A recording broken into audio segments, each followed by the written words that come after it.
All right, I'm going to invite Ian McGuinness from Knight Frank to come up and continuing this incredible story of sort of 3D in London. When I saw both these presentations and the work they were doing, it was amazing just to see how much 3D had taken over the world. So, Ian. Thank you very much, Helen. Good morning, ladies and gentlemen. Thank you very much for having me to speak to you today about the work that we're doing at Knight Frank using GIS and how new data, new methods, and new insight is now driving our business processes forward.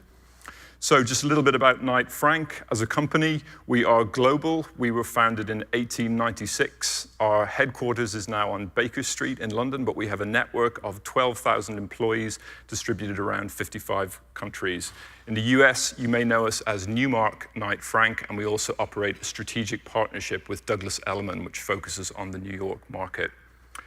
A little bit about me. So I'm the GIS team leader. We have a GIS function that operates within the wider research team, a research team of about 40 people. And there are different sub-disciplines within that look at different market segments. And then we have our core bespoke consultancy offer comprising of data, statistics, and editorial, as well as obviously geospatial. I also have a part-time role in the Army, in the British Army's 135 Geographic Squadron, and that's part of the Royal Engineers, and it is the Army's only reservist unit that is responsible for processing and dissemination of geospatial information. And we work with our parent unit, 4-2 Engineer Regiment, to fulfill our obligations under NATO's high readiness deployment commitments. But I'm not here today to recruit, I promise you. I'm here very much with my civilian hat on, and I'm going to talk to you about how GIS is used within Knight Frank. So as you can see, GIS is now very much part of our everyday language. It's used throughout all of our reports in terms of market commentary, describing what's happening in different neighborhoods within London, our prime market, and also talking about wider macroeconomic factors. We also use it very heavily within our bespoke consultancy offer. As you can see, the type of mapping is very varied. It ranges from viewshed analysis through to the provision of web portals. It's basically everything from the pitching stage right through to the CRM piece, where the client can look at their portfolio and work out what are the trigger points that will make them look at acquisition and disposal of part of their portfolio. We also have wandered into this new area of network mapping, which is essentially geo without the GIS. This is one of our flagship publications, Knight Frank's Wealth Report, and this year's edition has an interesting map in it where we were asked to dispense with the world map completely, and we used a network mapping tool to relate cities by the frequency of flights between them and the number of business class passengers on those flights. So we're able to see new connections emerging and cities acting as gateways to different parts of the world. So it's quite varied in terms of the type of content that we put out there.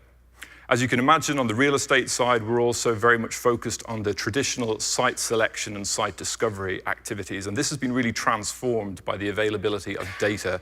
What you're looking at here is an exercise that we did for the London Borough of Wandsworth, where we cast a very wide net based on land registry data. This is the National Spatial Data Set from Land Registry, released relatively recently. And what we've been doing with this is using it to apply some very basic spatial filters. And as you can see here, in 5 simple GIS steps, we've gone from 300,000 potential sites down to 100 candidate locations. And at this stage, we would then hand over this insight to our agency team who know the locations, who know the sites really well. So GIS has been helping us to get onto our targets in terms of understanding where the opportunities actually exist. Planning data, this is really key to what we're doing, and we're trying to bring this very much now into the early stages of our project work. It's not good enough that clients will consider planning constraints at the very last stage of the process. We want them thinking from the outset where the potential opportunities and where the potential constraints. So all of the local authorities that we work with, we're making sure that we are absorbing as much context from them as possible and making sure that we're building up stockpiles of development plan data. We're also looking at site utilization. Now, this is based on a synthesis of a very detailed product in the UK called Ordnance Survey Master Map, which is the very detailed building outlines against this new land registry data set. And again, through simple spatial joins, we're able to discover where is site utility really low in certain parts of London. Now, these are parts of London that might be traditionally ignored in a development plan, but as you can see from the map, the areas in red are basically areas where the building occupies as low as 10% of the overall site. So it's forcing us to look again at different parts of London in terms of, are we actually best using the space? Where we've got laneways, passages, maybe buildings and brownfield sites that are close to those red areas, that's certainly an area worth investigating. Now, this concept, I want to talk this through to how it's informed our 3D exercise, because the principle is quite similar. So 3D, I've actually been at conferences before where as a panel we've debated, is there any value in 3D? And as we saw from Dan's presentation, of course, there's fundamental value. I'm a big advocate of it, but it doesn't always necessarily have to be based on the quantification. Sometimes it's just literally about providing an understanding to our clients and showing them the context in 3D. What you're looking at here is a piece of visualization that we assembled for the pitch for the French embassy, the two red buildings highlighted on the map, and all we wanted to show was all of our market activity historically at that location. So essentially a GIS CRM representation of that area covering 3 different business activities. And the feedback we got when we won the pitch was you were clearly able to demonstrate that you have a long-established presence in that physical location within London. So we know it's quite powerful, and we've been pushing out several visualizations just in terms of their ability to communicate concepts to clients. But similar to Dan, we've also been using it for quantification to challenge existing assumptions, which tend to be based on an assessment of ground floor level retail. So in this particular case here, covering central London, what we were able to do is show that there are volumes of residential floor space above retail that are not being captured by our own valuation office agency. Some other examples there where we were also using it to quantify numbers. Now, how has this informed how we're actually searching for site opportunities? So, going skyward, what's the rationale for doing this? Knight Frank was involved in the successful redevelopment of the Lord's View 1 development, which is the 3rd building along. This is taken from the planning application. And as you can see, the effect of this was to raise the existing roof line to match the surrounding buildings, and there were self-contained units built on that site. What we wanted to do was take that principle and say, how widely can we apply that? This method also potentially presents an alternative to statement towers. Now in London, this is a real issue. People are really worked up about statement towers. As you can see from some of these press clippings, every statement tower that comes along in London generates a serious amount of controversy. And the last one you can see was an unprecedented situation where the mayor of Hackney was actually taking out billboards to turn public support against the Bishopsgate goods yard.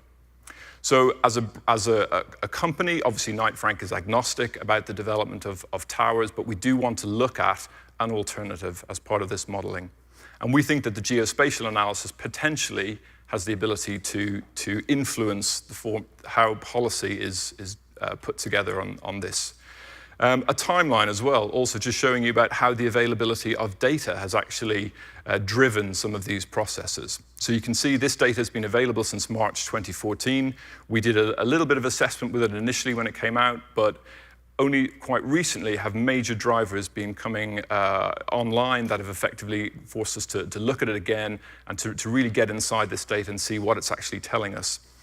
Most significantly, on the 7th of February, you can see the government released a white paper which said there was a commitment to look at better utilizing airspace, unused airspace above existing developments. But there are no figures from government. There's just an invitation, essentially, to look at this issue.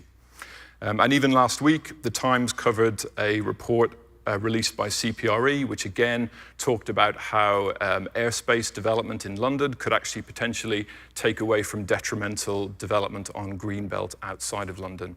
So it's a really current issue, it's really topical. So what was our approach? How did we try to make sense of this? How did we try to generate metrics behind this?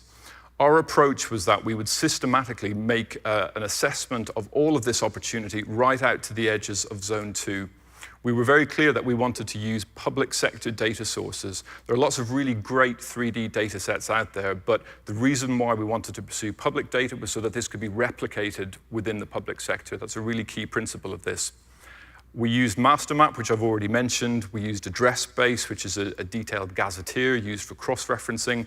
The Land Registry Spatial Database, which I mentioned, and also data on listed buildings coming from historic England. We wanted to just show that with a very accurately mapped geospatial database on listed buildings, we could exclude those from any analysis that we did. So the principle, just to take you through it in very basic terms, you can see here a building block extruded from the MasterMap 3D data. It's a little bit clunky, but as I said, that's just a current limitation of the data set. What we've done is basically dissolve all of these blocks together. So what you're looking at here is essentially a 3D envelope representing the tallest point within that given block. And then from that, we can drop down from that envelope to any unused space below that because we know the maximum roof base height of the buildings below that. So it gives us a new picture of these neighborhoods, and we can see that any space that we have that's more than 3 meters is essentially the potential for a new floor. Now you can see that there's a gap there in the side, and that's where we have picked up a listed building. So for the sake of just demonstrating that we're able to model the caveats, we've removed that. We've also removed where there are historic airspace reservations. This is something that is, it's an interesting concept, but some freeholders who disposed of sites actually retained the rights to the airspace above those sites in a very shrewd move. So we've actually discounted those. We can find those in the Land Registry database, and again, we can take them out so that we're not showing where there's going to be places that are actually quite difficult to bring forward as site opportunities. But there's no end of caveats that we could potentially add into this model. So again, what you're looking at here is actually the same view. This is a street called Reeves Mews, and this is one building that actually stands out as potential for redevelopment. When we looked at it on Google Street View, we saw that Westminster Council had actually already consented a redevelopment of this scheme. And you can see there the wording used in the planning application was explicitly extension into the roof space at that location. So we know that this is already happening in an ad hoc sense, but there isn't necessarily any coherent policy on this right now. So where is this opportunity? If we take that ordnance survey data and we extend it out to the edges of Zone 2, what does it actually tell us? We're seeing significant development potential. We're seeing 3 boroughs where the number of buildings, number of candidate buildings that are suggested as being suitable, and the value of those buildings is actually reaching a total of £66 million. That's close to $1 billion, that's close to $100 billion. What we're also seeing as well is that there's a huge discrepancy between different boroughs. And we've noted that the principles behind this, about this uneven roofline profile, that doesn't actually extend out into the suburbs. It ends at Zone 2 as we start to encounter very long terraced buildings, and we start to see differences in base heights where you've got slopes. So obviously we don't want a situation where we're extending all the roof lines because you're going down a hill. So all of those issues, we've said, let's just stop this at Zone 2 and work to refine what we have modeled so far. But as you can see, significant development potential. This is based on simply cross-referencing our assessment of the volume against Knight Frank's proprietary data describing price per square foot at each location within London. And who is sitting on this value? Again, this goes back to the Land Registry database. There's a lot of really useful information in there about our own clients and our own client portfolios, the information that we've built up describing where they operate. As you can see, some of the major London estates are sitting on up to £1 billion of development opportunity.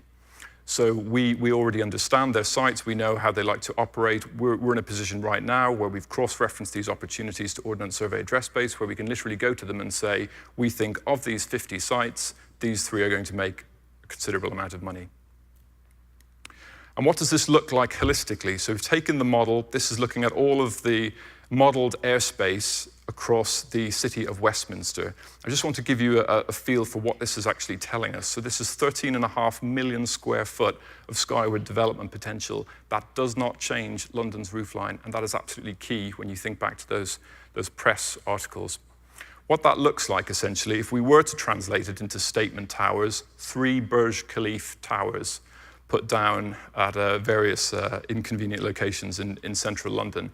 Now, we expect, as the model is refined and as we're told about more caveats, yes, we will lose some of that space. We would expect that. This is an iterative model. We might go down to 1.5 burges, or we might go down to 1. But we need this engagement from wider industry and from the public sector on what caveats we do need to model.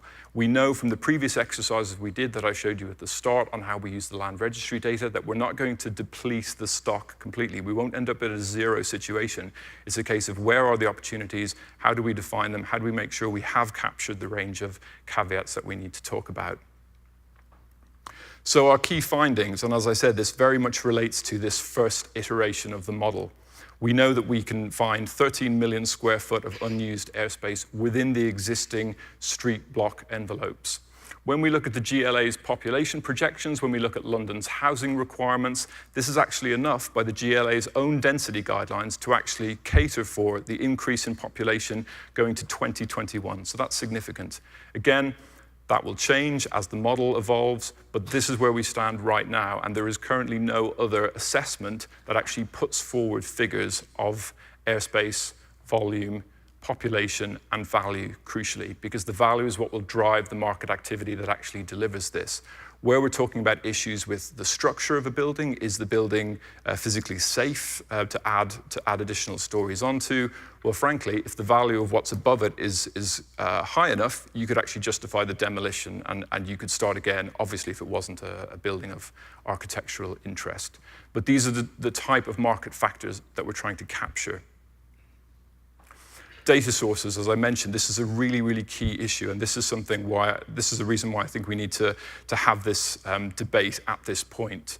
As I've said, we've deliberately used public sector data for this first iteration because we want the public sector to engage with this and to model it for themselves. We could potentially use web apps to share different services where one organization has modeled one caveat and wants to share that with another organization.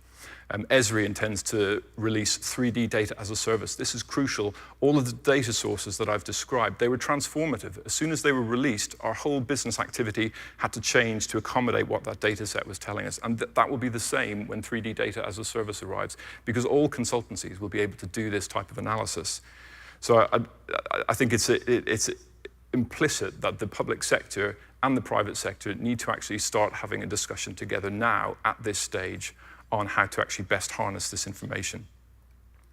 So our direction with this, to be blunt, as I've said, Knight Frank, in terms of its own business interests, we have what we need from this analysis already. We have a ranked opportunity list. We know what sites we can recommend to our clients. We know which ones we want to send our agents out to on the ground to investigate. But we do think that there's an impetus to have a wider industry discussion about this, and we're really keen to hear from other people who have ideas on this area of research. We want to talk about the data sources. We very much want to build up a relationship on this particular piece of research with the Ordnance Survey and talk about where the developments of their data sets will take this and keeping it sustainable as research that can be shared between the public and private sector. We also want to think about it in terms of smart cities and how that works. So our British Standards Institute, which Dan referred to as well, they've laid down the gauntlet in terms of asking for collaboration between the public and private sector, that there is a flow of data happening that helps drive this knowledge economy and our digital transformation.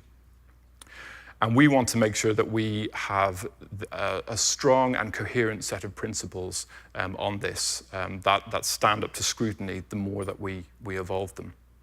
So thank you very much for your attention on that. As I said, I'm very happy to have follow-up discussions with anybody who's interested in talking about it. Thank you. Thank you, Helen. Thank you very much.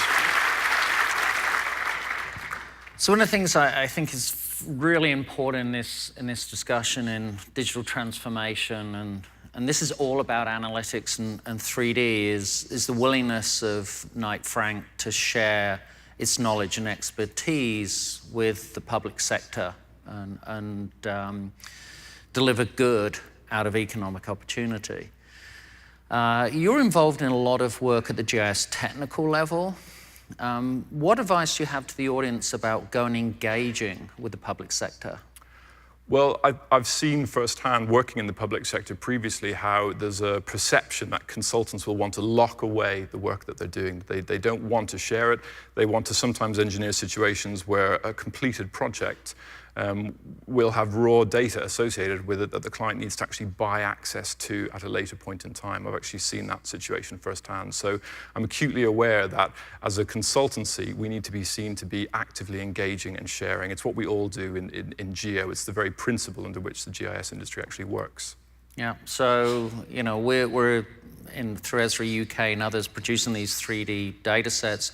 Are you willing to share the sort of the model and the analysis that you did? Absolutely. As I've said, the part that's unique to us, relating to our clients, that's essentially based on our Knight Frank proprietary data. Your CRM. Exactly. The price per square foot, material, everything related to where people's networks are. But the fundamentals here, it makes so much sense to share them and get new ideas on them and refine them over time. Absolutely, and we're gonna have some more of that in the final session this afternoon. So, Ian, thank you very much. Thank you very much, Helen.